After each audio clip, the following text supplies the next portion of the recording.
When it comes to learning a one-arm handstand, it is not just twice as hard as a two-arm handstand, it is considerably harder. This video that FitnessFAQS just posted 3 days ago has a message in it that I think a lot more people need to hear. Daniel talks about his journey and experience training towards the one-armed handstand. And he talks about how he invested for about 2 years, 5 days a week, training 90 minutes a day, so that at the end of that period, he's very proud to be able to do a one-arm handstand on his right arm for about 10 seconds relatively consistently, and on his left arm, not so much. And what he talks about is the amount of effort that was required to get to that point, and thinking about how much more time he would have to invest in that one skill to be able to get, even another 5 seconds. And how he feels that the payoff for the amount of time that he's going to need to invest is not really worth it to get that much better at the one-armed handstand. And this is something that I've experienced myself, and it's also something that I can see people making this mistake in some of the questions that they ask me on the Unity Gym channel. Now you think about how much time, 90 minutes a day, 5 days a week, what that really adds up to. And if you're looking to be able to, go maybe 10% better than what you are now in the next 6 months, or, in the case of a one-armed handstand, going from being able to do 10 seconds on one arm to being able to do, 12 seconds or 15 seconds consistently, for all of that time, is it really worth that for you and for your goals? And maybe it is. From what I gather from Daniel's perspective, it wasn't worth that much investment. And I've experienced this myself with flexibility training and with Kung Fu, something that I'd invested a truckload of time in. And I got to a point where I thought, how much better am I going to get for this same amount of time investment? Whereas if you put it into other areas, like into something that you're not that good at yet or not good at all, for that exact same amount of time over a 6-month period or 12-month period, you get a huge return on investment. You get a huge increase in skill level. And he talks about how the FitnessFAQs community are more generalist. They're more looking to be good at multiple facets of movement practice, which is very similar to what the Unity Gym community is like. And I get people asking questions about flexibility a lot. We've got a lot of flexibility videos on our channel, and people come and ask about, I can do 170-degree middle splits, but for the life of me, I can't do 180 degrees. What should I do? I'm training 6 days a week. I'm doing X, Y, and Z.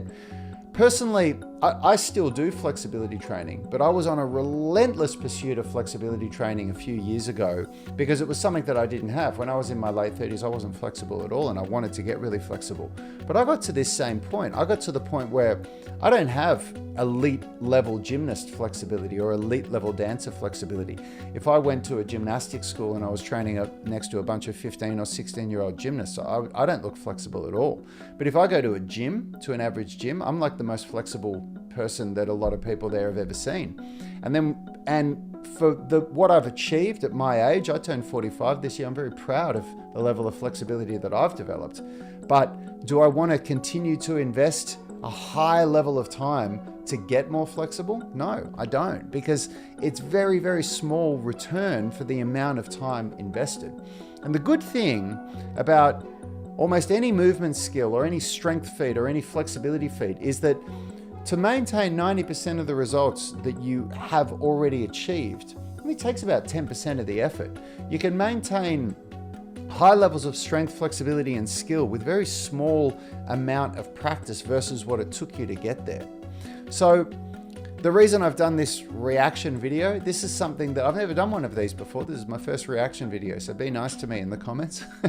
But I really like this video. I love Daniel's take on it, and I think that this is, I wish more people at Daniel's level would do videos like this, because it's something that a lot of people really don't understand, this concept of, investment versus payoff. And we're all looking at, the elite level of gymnasts, of calisthenics practitioners, of martial artists, of whatever it is that you're looking at, aspiring to get to that level.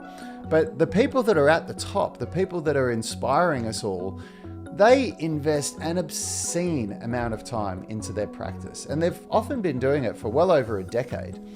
Now, if you're like me, if you're 45, if you've got kids and a family, then maybe we have to reconsider what we want to invest our time in and what the things are that are going to give us the greatest payoff.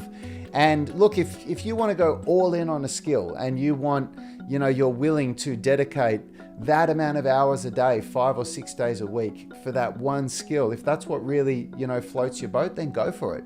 But you can't run towards something without running away from something else. That's just the nature of reality. And so if you laser focus on just one thing at the cost of everything else, eventually you'll notice the deficit between all of the other things that you've been neglecting. And personally for me, I'd rather be more balanced. I'd rather be strong, flexible, fit, and capable of some pretty cool skills.